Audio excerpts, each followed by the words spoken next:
What's up, squad? This is Brandon from the Bantu Sun. Thank you so much for joining me today.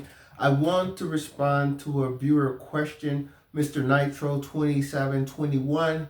He put some questions at the bottom of my video, and I thought there were some great topics to talk about. Thank you so much for your question, Mr. Nitro. So his questions were, do I think China will solidify power over its neighbors like Cambodia and Myanmar? And do I think China will instigate conflicts through Myanmar and Cambodia against Thailand, such as the border conflicts between Thailand and Cambodia? So great questions, and I can sum them up with the following. China, despite its great progress and its great strengths, which it has in droves, its organizations, its effectiveness, its order, it's on the same page. China is, and it has an industrious population, and they've done not only great work. The Chinese people have done great work as industrious individuals within China, developing China as the world can see one of the great success stories over the last 50 to 100 years, as well as development other parts of Southeast Asia. So the ability of the Chinese people is in no question whatsoever. They've done phenomenal work at home and abroad. The problem with China, its weakness, is its geography. For all intents purposes, China is an island.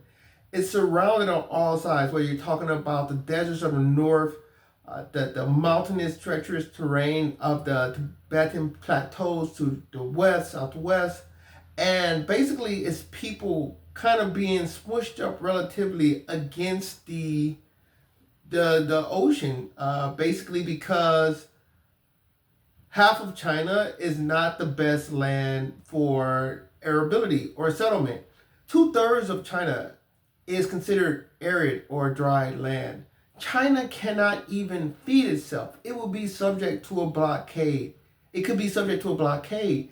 It needs partnerships. And this is where I start talking about geostrategy and understanding relationships. So I'll take this on a couple points, right? China's necessity for relationships as well as its great threat, which is India. And China is on a ticking clock. And of course, everybody sees this great dragon growing, becoming stronger and stronger and stronger and stronger. But China, at the same time, has 1.3 billion people to feed. It has to provide opportunities for these people, and it has to be in a way that is congruent with the current world order, with the West, primarily the United States, running things. The United States subsidizes China. Because of the United States alliance, one, China has great relationships with the West, and it doesn't have to be as military strong as it could be or need to be because of this global security order provided by the U.S. And with this order, China operates within this order. It's not trying to topple this order. If it was to try to topple this order, it would have to take more of a muscular approach to global trade as it seeks to dominate. And China's not doing that because China does not want to upset the current world order. It has benefited greatly from that. It has benefited greatly from America opening up its markets, the American citizen consuming, and China producing at an affordable price. This has kind of been their mainstay of how they've grown. And they've taken what they've created and they perpetually flip it. So they started at low end manufacturing, just like other Asian economies such as Japan or Taiwan, and then they level up into a higher level of manufacturing, and now you get to a point where they're starting to be able to compete with the West. There's still a technological lag, but nowhere to the degree it was 50 years ago. China is becoming a competitor, but at the same time, it does not want to overthrow this current world order because it provides them peace and marginal security needs on their end. So, relationship with America is important. One, because they're able to operate within a secure world order for trade, which they're benefiting in. But also, China needs the Western Hemisphere. As I said, it cannot feed itself. So when you have a country like that, the only place where you're going to find great bounty of food is going to need countries such as the United States, Brazil, Argentina. The Americas comprise 13%, roughly 13% of the global population, but it occupies 30% of the global landmass. So what does this mean? You have a lot of available land for production to feed countries such as China, which we operate at a food deficit. And this has a lot to do with China's geography. As I said, with so much arid land. So China needs this relationship with America. This is why I constantly say they're natural allies. China and America are natural allies, and they benefit both from working with each other. And I always said the great threat is India for China, and China deep down knows it. Right now, they look calm, cool, collected, but China is very insecure over India, as it should be. India is a basket case right now, and they're trying to get on the same page, and they're trying to do that through Hinduism. This is what India believes, or Modi believes, is going to be the pathway to get there. But China is very secure, and you can tell that. So when we look at, as the question referred, where's China really focusing its efforts? Now let's look at Southeast Asia. This is a very strategic part, specifically the Indochina part, which I would group Myanmar, Vietnam, Laos, Cambodia, and Thailand in, as well as Malaysia. But primarily these countries, this peninsula, this land peninsula, I would separate the land peninsula countries of Southeast Asia as opposed to your Southeast Asian countries that are on the archipelagos or the islands, such as the other parts of Malaysia or Philippines or Indonesia. And the reason why I would do this is because it's a lot easier for China to develop infrastructure on these land neighbors. Myanmar is a must, as I talked about in my prior videos. China needs access to Myanmar to make sure it's able to access Bay of Bengal and get into the Indian Ocean. If something was to ever go down with it in Singapore or it in Indonesia or anybody else, or India, somebody else that could blockade the Malacca Straits and cut off trade to East Asia. Everything China needs is outside of its realm. So it needs sea trade. It needs the world. So, of course, it's going to invest real heavily in the countries like Myanmar, where it needs access to the other side of the sea. It's also invested in Laos. That's an easy win. And I really think they're going to follow a Mekong strategy, follow that Mekong River all the way down south. And their great ally to the south is going to be, in my opinion, Cambodia. You have the situation where you have Vietnam there. Vietnam is growing to 100 million people. They're about high 80s now, mid to high 80 million now. They're going to be stronger. Vietnam has always been kind of, I would call it third wheel, but they're this third axis. I think there's a natural alliance between countries such as China and America, but I also think there's a natural alliance between countries such as Russia, India, Vietnam, and Japan. And I think this alliance itself is very scary to China. And China is very cognizant of it all, whether you're talking about Vietnam next door, which has had success against China on multiple times in its history.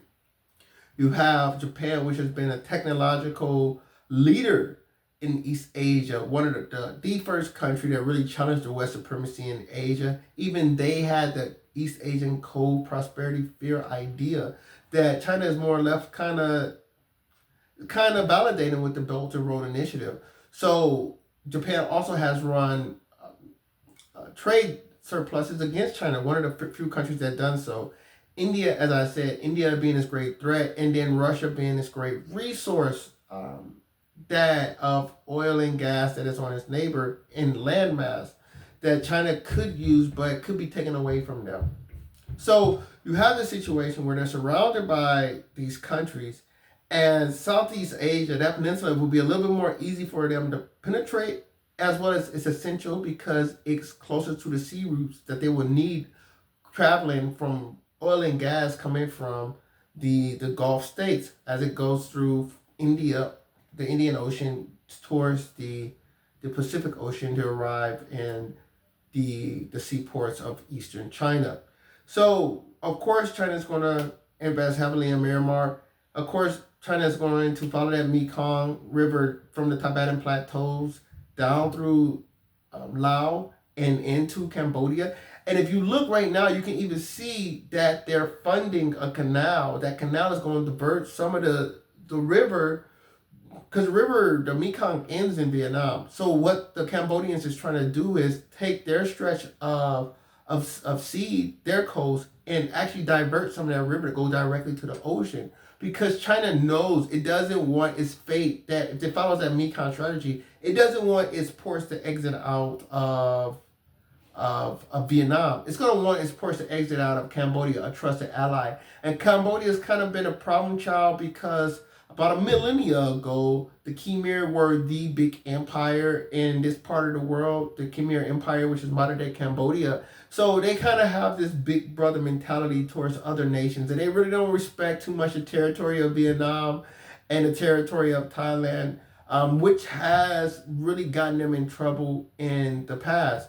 The fortunate thing is that Southeast Asia, all things considered equal, have been a relatively stable region of the country, far more concerned about oppressing its own people than oppressing neighbors. There have been dust-ups, most notably the dust-up with Cambodia and Vietnam, where Vietnam overthrew Pol Pot, who was a horrible, horrible person, one of the worst leaders of the 20th century, killed one out of every four Cambodians perished under his rule, but he was allies to China and America. So the Vietnam, despite them being a pariah at the time, Vietnam threw him out of power and it saved lives, obviously. So, nevertheless, Cambodia has been an age-old ally of China. And if you look at the Belt and Road Initiative, who have been some great benefactors, there's going to be countries such as Pakistan and Cambodia. So I do think China wants this peninsula strategy. I think it's going to be harder for them to build up or trust trade security strategies with countries such as Indonesia and the Philippines and Southeast Asia. And I think they'll have a lot of success. Thailand has been historically always a little bit less leaning, west leaning, I believe. They're west leaning, but they've never been hoorah west leaning. So I think there's opportunity. Thailand tries to position itself as a balanced person, of course, not being the only Southeast Asian nation not colonized. It has done a massive job of being politically neutral, but they do lean towards the West a little bit. So I think there's a lot of opportunity. I think with China's economy, they're looking to build relationships, especially in countries of Myanmar and Cambodia. And this is another reason why I don't believe China is so invested in developing these countries. I think China's perfectly fine with being surrounded by a lot of weaker states, which it can directly influence, where they can put their soldiers on the ground, their bases in their port, and they're not looking for force multipliers like the West is doing with NATO, where they're trying to get a broad alliance. The Chinese are trusting security with the Chinese. Now, on the other side of the hemisphere, they do see alliances with the Americas because they need the food stuff to feed their people. And then, so it's going to be that strategy with the Americas is going to be pretty much owning the show within Southeast Asia, and they'll do it by hook or by crook, and they'll do it by means of Cambodia. And if Thailand, which is 70 million people versus Cambodia having only 17 million people, there's no contest. And Thailand economy is 10 times larger than Cambodia. But that's why China will come in. They'll say, Cambodia, don't worry, Cambodia will be the little kitten and China will be the lion behind the kitten staring Thailand down, protecting Cambodia if Thailand tries to get a little too assertive with Cambodia. And Cambodia benefits greatly from that relationship. And in doing so, they will open up their nation to the Chinese to come in, invest, dominate, and build force. And I think that's how the Chinese are going to spread their influence in Southeast Asia. And lastly, I want to talk about South Asia moving on, because this is going to be a third leg of the empire. See, India doesn't really require anything east of India. They're right next to the major Gulf states they need, and a lot of resources that they need they can get from Europe, the Middle East, or Africa. And this is why there's such a danger to China. India can feed itself. India can't be blockaded from food. So what China is doing is befriending India neighbor. Pakistan, obviously, as I said, is China's greatest ally. China gave Pakistan, it is believed that China gave Pakistan the bomb. And recently, there was a trilateral meeting with who? Pakistan and Bangladesh. I did a story on this when I talked about Bangladesh fumbling the ball. Bangladesh had one of the great leaders of modern years in the 21st century with Sheikh Hasina. She had ruled prime minister of Bangladesh for 15 years, and Bangladesh had some of the most impressive economic growth rates in the world. All of a sudden, she was overthrown. And where did she find refuge? Always look where they find refuge, because this shows you who their true friends are. She found refuge in India, right? And now that she's out, guess what? The new government of Bangladesh just happens to be pro-Chinese. Believe it or not, right? What a coincidence. What a coincidence. This successful Bangladeshi leader was overthrown, and the replacement her replacement is Chinese friendly. So now you have this relationship where China is building a relationship with Pakistan and Bangladesh. And it's no accident they're doing this. They're doing this to try to build checks around India power, because as India develop and become more structurally sound and more politically organized, they can be a serious threat, and strangles a lot of the security needs of China. So those are my thoughts. Anyone else, if you have insight of some of the things I said, or you question some of my analysis and how I got there, feel free to comment below. Thank you once again, Nitro, for the question. Make sure you like, share, subscribe if you enjoyed the video. Until next time, take care. Batu up.